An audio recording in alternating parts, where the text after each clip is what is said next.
This is a WECT Cape Fear Business Break. Hello and thank you for joining us. I'm Megan Donahue. With me today is owner John Clell Hamm of Hamm Hearing Aid Center. Clell, how are you? I'm doing well, Megan. How are you? I'm doing well.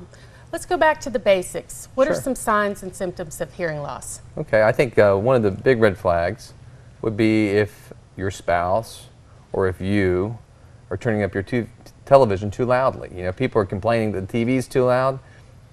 Might be a sign that you've got some hearing loss. Another thing would be just struggling to hear a noise.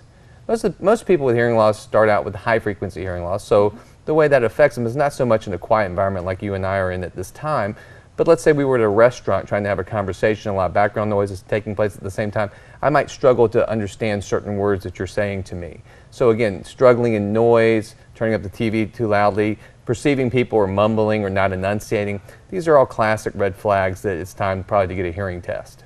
Okay, and is there a certain age, or I mean, should you start young and just continue to have these periodically? I think a good benchmark would be to start having your hearing tested annually at the age of 50, okay. Right?